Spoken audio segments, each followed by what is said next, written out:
Dans le village africain d'Ogoloma, régnait un roi sage et respecté nommé Numbi. Depuis des générations, la famille royale de Numbi avait dirigé Ogoloma avec justice et sagesse. Cependant, même les plus grands des rois n'échappent pas aux épreuves de la vie.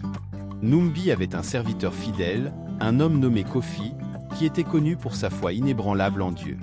Kofi était toujours à côté du roi, peu importe les circonstances, et répétait souvent cette phrase : « Mon roi, ne te décourage pas, car Dieu ne fait jamais d'erreur. » Cette phrase, bien que réconfortante, irritait parfois le roi, surtout lorsque les choses ne se déroulaient pas comme il le souhaitait. Un matin, alors que le soleil se levait sur les vastes plaines d'Ogoloma, le roi et Kofi partirent pour une chasse, une tradition respectée dans le village. Le roi Numbi était un chasseur expérimenté, et Kofi, bien que moins habile, était un excellent soutien. Alors qu'ils s'enfonçaient dans la forêt dense, ils furent soudainement attaqués par un lion féroce. Kofi, avec un courage admirable, parvint à tuer le lion, mais pas avant que la bête n'arrache un doigt au roi.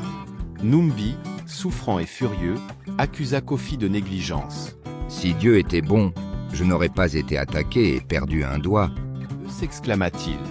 Mais Kofi, avec son calme habituel, répondit : « Malgré toutes ces choses, je ne peux que vous dire que Dieu est bon et tout ce qu'il fait est parfait, il ne se trompe jamais. » Cette réponse enragea le roi. Comment Kofi osait-il parler ainsi après un tel désastre ? Dans un accès de colère, le roi ordonna l'arrestation de Kofi. Tandis que les gardes l'emmenaient, Kofi se tourna une dernière fois vers le roi et dit : « Dieu est bon et parfait. » Les mois passèrent, et bien que la douleur de la perte de son doigt s'était atténuée, la colère du roi ne s'était pas apaisée. Numbi continua ses activités royales, mais une ombre planait sur son cœur. Un jour, le roi décida de partir seul pour une autre chasse, cherchant un moment de paix loin de la cour. Alors qu'il s'enfonçait dans la forêt, il fut capturé par une tribu hostile connue pour leurs sacrifices humains. Numbi fut ligoté et conduit à leur autel de sacrifice. Le cœur battant, il se résigna à son sort. Cependant, en examinant leurs prisonniers, les membres de la tribu remarquèrent que le roi avait un doigt manquant. Selon leurs croyances, une offrande au dieu devait être parfaite et complète.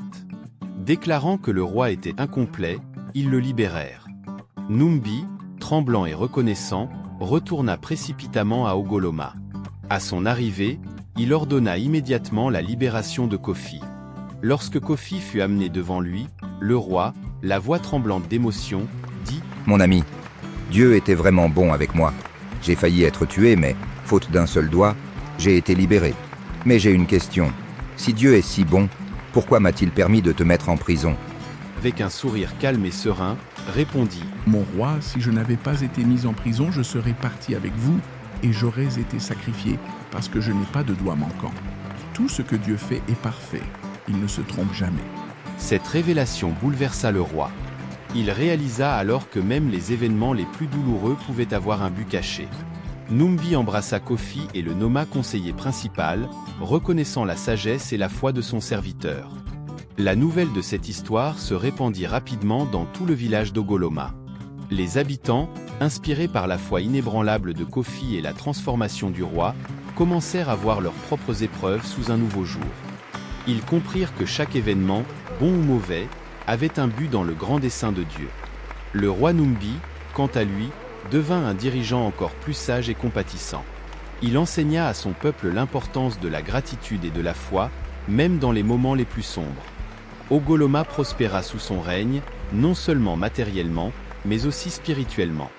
Le village devint un symbole de résilience et de foi, attirant des visiteurs de loin venus entendre l'histoire du roi et de son serviteur. Les générations futures se racontèrent l'histoire de Numbi et Kofi, rappelant à chacun que Dieu est bon et parfait. Chaque matin, alors que le soleil se levait sur Ogoloma, les habitants rendaient grâce pour les bénédictions et les épreuves, sachant que tout avait un but. Et ainsi, l'histoire de la foi inébranlable de Kofi et la transformation du roi Numbi continua de vivre dans les cœurs et les esprits, une légende intemporelle de sagesse et de foi. Merci, n'oublie pas de s'abonner et de partager.